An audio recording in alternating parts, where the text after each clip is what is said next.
जय हिंद साथियों, एक बार फिर स्वागत है बेस्ट एग्जाम के यूट्यूब चैनल पर। बीएसएफ का एक और बड़ा व बम्पर रिक्रूटमेंट आप लोगों के लिए आ चुका है, जिसमें आपके एसआई, हेड कांस्टेबल और कांस्टेबल के पदों पर ये रिक्रूटमेंट निकल के आया है। ऑफिशियली तरीके से इसका नोटिफिकेशन है वो भी जारी हो चुका है। तो बिल्कुल इस वीडियो में बात करने वाले हैं कि इस रिक्रूटमेंट के लिए कौन कौन से अभ्यर्थी अप्लाई कर पाएंगे, कितनी आप लोगों की वैकेंसी रहेगी, कब से कब तक आप ऑनलाइन अप्लाई कर पाएंगे।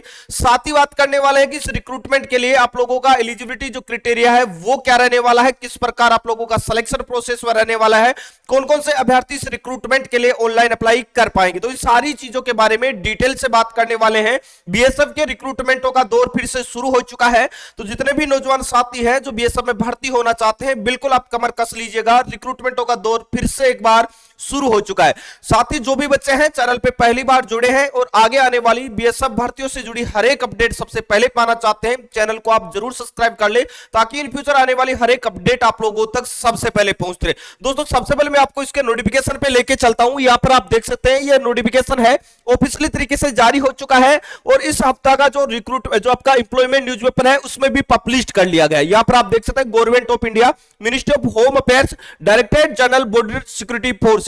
यहां पर आप देख सकते हैं ये जो आपका रिक्रूटमेंट निकल के आया है, इसके बारे में मैं आपको थोड़ा डिटेल से बता देता हूं, थोड़ा जूम कर देता हूं ताकि आप अच्छे से इसे देख पाए। यहां पर आप देख सकते हैं यहां पर लिखा गया है कि एडवर्टाइजमेंट फॉर डायरेक्ट रिक्रूटमेंट। ये एक डायरेक्ट रिक्रूटमेंट होगा जो कि ग्रुप सी के पदों पर रहने वाला है। देखो यहां पर जो आप लोगों का वैकेंसी आई है, ये आप लोगों की नॉन मिनिस्ट्रियल वैकेंसी है, जिसमें आपके ग्रुप बी और ग्रुप सी दोनों पोस्टों का रिक्रूटमेंट निकल के आया है। अगर मैं बात करूं तो यहां पर देखिएगा assistant aircraft mechanic, assistant sub inspector की वैकेंसी है, जिसमें दो अलग अलग आप लोगों की विंग रहेगी, एक रोटरी विंग रहेगी और एक पिस्ट विंग रहेगी।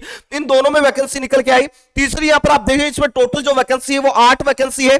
उसके साथ ही यहां पर जो असिस्टेंट रेडियो मैकेनिक है, असिस्टेंट सब इंस्पेक्टर एसआई के पद पर यहां पर वैकेंसी आई है, वो आपके रहेंगे रोटरी विंग, फिक्स्ड विंग और एएलएच और ड्यूरो में ये रिक्रूटमेंट निकल के आया। और यहां पर जो टोटल वैकेंसी निकल के आई है वो आई है 11 वैकेंसी। उसके बाद में यहां पर आप देख सकते हैं कांस्टेबल स्टोरमैन की भी वैकेंसी निकल के आ चुकी है। कांस्टेबल स्टोरमैन में टोटल जो वैकेंसी है वो आपकी 3 वैकेंसी है। उसके अलावा यहां पर आप देख सकते हैं स्टोरमैन के अलावा और भी बहुत सारी वैकेंसी है। ये आप लोगों की ग्रुप बी के पदों पर वैकेंसी है। ग्रुप बी के पदों पर अगर मैं बात करूं तो एसआई वर्क्स की वैकेंसी है, एसआई जेई जूनियर इंजीनियरिंग की वैकेंसी है। और ग्रुप सी की बात करता हूं तो भाई head constable plumber, head constable painter, constable general operator, constable general mechanic और कांस्टेबल लाइनमैन, इन सारे पदों पर वैकेंसी निकल के आई है। और यहां पर अलग अलग वैकेंसी भी आप लोग अलग अलग पोस्ट के लिए आप देख सकते हैं। अगर मैं इस रिक्रूटमेंट के बारे में बात करता हूं कि कौन कौन अप्लाई कर पाएंगे और कब से कब तक आप इस रिक्रूटमेंट के लिए अप्लाई कर पाएंगे, तो बिल्कुल यहां पर आप देख सकते हैं ये पूरा नोटिफिकेशन आप लोगों के सामने है और इसमें साफ साफ लिखा गया है कि the application will be accepted through online mode. केवल ऑनलाइन मोड के आधार पर ही आपका फॉर्म है वो एक्सेप्ट किया जाएगा। अगर मैं बात करता हूं इस रिक्रूटमेंट के बारे में तो यहां पर देखिएगा कि last date for acceptance application will be 30 days from the date of publication advertisement in the employment newspaper. जिस दिन आपका एम्प्लॉयमेंट न्यूज़पेपर में ये पब्लिश हुआ है उसके 30 दिन का ही आपको समय मिलेगा। मतलब 30 दिन के अंदर अंदर आपको इस रिक्रूटमेंट के लिए ऑनलाइन अप्लाई करना होगा, तभी आपका फॉर्म है वो एक्सेप्ट किया जाएगा। अब अगर मैं अलग अलग वैकेंसीज की अलग अलग एजुकेशन क्वालिफिकेशन बताऊं कि कौन कौन से अभ्यर्थी किस किस पोस्ट के लिए अप्लाई कर पाएंगे, देखो सबसे पहले यहां पर आप देख सकते हैं ये जो रिक्रूटमेंट है ये बीएसएफ के एयर विंग डिपार्टमेंट में रिक्रूटमेंट निकल के आया है। और यहां पर आप देख सकते हैं असिस्टेंट एयरक्राफ्ट मैकेनिक के लिए अगर आप अप्लाई करना चाहते हैं तो 3 साल का आपके पास में डिप्लोमा होना चाहिए। किससे रिलेटेड, तो ये आप लोगों के पास में होना चाहिए, ये जनरल सिविल एविएशन का डिप्लोमा होना चाहिए या फिर ग्रुप एक्स डिप्लोमा होना चाहिए जो कि इंडियन एयरफोर्स के द्वारा करवाया जाता है। अगर आप assistant radio mechanic, assistant sub inspector के लिए अप्लाई करना चाहते हैं तो इसके लिए भी 3 साल का आपके पास में डिप्लोमा होना चाहिए, वो भी सिविल एविएशन का। टेलीकम्युनिकेशन और इलेक्ट्रॉनिक का आपके पास में डिग्री है, आपने बीटेक कर रखी है, तो आप इस पोस्ट के लिए अप्लाई कर सकते हैं।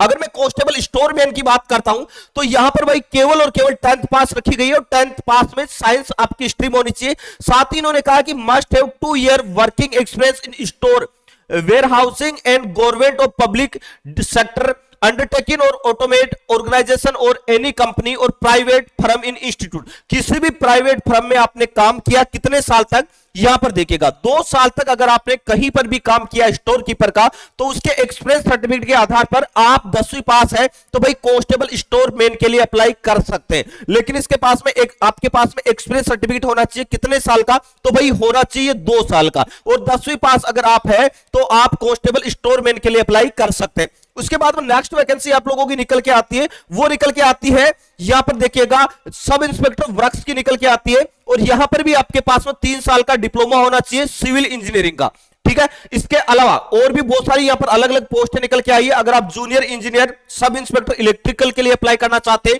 यहां पर भी 3 साल का आपके पास में डिप्लोमा होना चाहिए। अगर आप हेड कांस्टेबल प्लम्बर के लिए अप्लाई करना चाहते हैं तो आप 10वीं पास होना चाहिए, साथ ही आपके पास में आईटीआई का सर्टिफिकेट होना चाहिए। अगर आप हेड कांस्टेबल कारपेंटर के लिए अप्लाई कर रहे हैं तो यहां पर भी आप 10वीं पास होनी चाहिए, और 10वीं पास के साथ ही आपके पास में आईटीआई भी होनी चाहिए। अगर मैं कांस्टेबल जनरल ऑपरेटर की बात करता हूं, जनरेटर ऑपरेटर की बात करता हूं, तो यहां पर भी 10वीं पास होने चाहिए, और 10वीं पास के साथ में ही इलेक्ट्रीशियन का आपके पास में आईटीआई का डिप्लोमा होना चाहिए, तभी आप इस पोस्ट के लिए अप्लाई कर पाएंगे। अगर मैं कांस्टेबल जनरेटर मैकेनिक की बात करता हूं तो यहां पर भी 10वीं पास होने चाहिए, साथ ही मैकेनिकल का आपके पास में आईटीआई का सर्टिफिकेट होना चाहिए। अगर आप कांस्टेबल लाइनमैन के लिए अप्लाई करना चाहते हैं तो यहां पर आप 10वीं पास और 10वीं के साथ ही आईटीआई अगर आपके पास में है तो आप अप्लाई कर पाएंगे। तो जाहिर सी बात है ये रिक्रूटमेंट जो निकल के आया है ये बीटेक वालों के लिए आया है, आईटीआई वालों के लिए आया, और उसके साथ में जो आपकी एक वैकेंसी निकल के आती है स्टोरमैन की, इसमें आप 10वीं पास और आपके पास में 2 साल का एक्सपीरियंस सर्टिफिकेट होना चाहिए, तब आप इन पोस्टों के लिए अप्लाई कर सकते हैं। अगर मैं बात करता हूं यहां पर आप देख सकते हैं मिनिमम जो आपकी एज रहेगी वो रहेगी 18 साल से लेकर 28 साल तक अगर आपकी एज है तो आप इन पोस्टों के लिए अप्लाई कर सकते हैं। जबकि अगर आप कांस्टेबल वाली पोस्टों के लिए अप्लाई करना चाहते हैं और हेड कांस्टेबल के लिए अप्लाई करना चाहते हैं तो आपकी एज 18 साल से लेकर 25 साल के बीच में होनी चाहिए। उसके साथ ही एससी एसटी वालों को 5 साल की छूट मिलेगी और ओबीसी वालों को 3 साल का एज में रिलैक्सेशन यहां पर मिलने वाला है। तो ये सारी आप देख सकते हैं पूरी एजुकेशन क्वालिफिकेशन वगैरह सारी डिटेल इस नोटिफिकेशन में दी गई है। ये पूरा नोटिफिकेशन मैं आप लोगों को टेलीग्राम ग्रुप पे प्रोवाइड करवा दूंगा। जिन भी नौजवानों ने टेलीग्राम ग्रुप ज्वाइन नहीं किया है तो अभी जाके टेलीग्राम पे जाके सर्च कर लेना बेस्ट एग्जाम बाय बाबू फौजी और ज्वाइन हो जाना, ताकि हर एक नोटिफिकेशन आप लोगों को डायरेक्टली टेलीग्राम पे मिलता रहे। साथ ही लिंक भी मैं पहले कमेंट बॉक्स में पिन कर दूंगा जहां से आप टेलीग्राम ज्वाइन करके इस पूरे के पूरे नोटिफिकेशन को आप डिटेल से देख के आप इसके लिए अप्लाई कर सकते हैं। इसके साथ ही मैं आप लोगों को बता दूं कि यूट्यूब पर आप लोगों के लिए रोज शाम को फिर से क्लासेस शुरू कर दी है 7:15 पर, जिसमें आपके बीएसएफ की अगर आप तैयारी कर रहे हैं या फिर आप आरपीएफ की तैयारी कर रहे हैं या फिर आप रेलवे के किसी भी एग्जाम की तैयारी कर रहे हैं तो भाई ये क्लास आपके लिए बहुत ज्यादा इंपॉर्टेंट रहेगी, क्योंकि प्रीवियस ईयर के पैटर्न पर आधारित ही सारे क्वेश्चन आपको करवाए जा रहे हैं और सभी बच्चों के लिए बिल्कुल फ्री ऑफ कॉस्ट रहेगी। आज मैथ स्पेशल क्लास है तो जो भी नौजवान नए जुड़े हैं बिल्कुल चैनल को सब्सक्राइब करके बेल आइकन ऑन कर लेना, ताकि हर एक क्लास का नोटिफिकेशन आप लोगों तक पहुंचता रहे। इसके साथ ही मैं आप लोगों को बता देता हूं यहाँ पे अगर आप आरपीएफ की न्यू वैकेंसी के लिए तैयारी करना चाहते हैं तो आपके लिए हमारा टारगेटेड और डेडिकेटेड बैच आ चुका है सुरक्षा बैच, और अभी 70% की छूट चल रही है सभी बैचों में, जिसमें आपको ऑल सब्जेक्ट की क्लासें पीडीएफ नोट्स और बिल्कुल बेसिक से लेकर एडवांस तक और बिल्कुल नए पैटर्न पर आधारित ये पूरा का पूरा कोर्स है जो कि मात्र आपको 399 रुपए में दिया जा रहा है। अगर आप बीएसएफ ट्रेडमैन 2024 की तैयारी करना चाहते हैं तो भाई नया वर्दी बैच भी आप लोगों के लिए आ चुका है। जो बच्चे अभी से अपने आप को प्रिपेयर करके तैयार रखना चाहते हैं क्योंकि इस बार सबसे पहले रिटन एग्जाम होने के चांसेज है, और ये नया बैच जिसमें ऑल सब्जेक्ट की क्लासें पीडीएफ नोट टायर सीरीज पूरा स्टडी मटेरियल आपको मात्र 399 रुपए में दिया जा रहा है। इसके साथ में बता दूं जो भी बच्चे मैथ स्पेशल की तैयारी करना चाहते हैं उन सभी के लिए हमारा चाणक्य बैच भी आ चुका है जो कि ऑल कंपटीशन एग्जाम के लिए काम करने वाला है, जिसमें आपको बिल्कुल टॉपिक वाइज आपको सब कुछ मिलेगा, टॉपिक वाइज आपको पीडीएफ नोट्स मिलेगी और पूरा का पूरा जो मैथ का कोर्स है वो मात्र 199 रुपए में दिया जा रहा है। तो एप्लीकेशन का लिंक आपको डिस्क्रिप्शन बॉक्स में मिल जाएगा या फिर आपको प्ले स्टोर पे जाना और बेस्ट एग्जाम सर्च करना और वहां से डाउनलोड करके रजिस्टर करके बैच ज्वाइन करके अपनी तैयारी को शानदार तरीके से शुरू कर सकते हैं। इसके अलावा दोस्तों भर्ती प्रक्रिया से जुड़ा आपका कोई भी डाउट है तो बिल्कुल आप कमेंट बॉक्स में कमेंट करके आप हमें जरूर बताइएगा। दोस्तों इस वीडियो में इतना ही, मिलेंगे नेक्स्ट वीडियो में एक नई अपडेट के साथ में, तब तक के लिए जय हिंद जय भारत।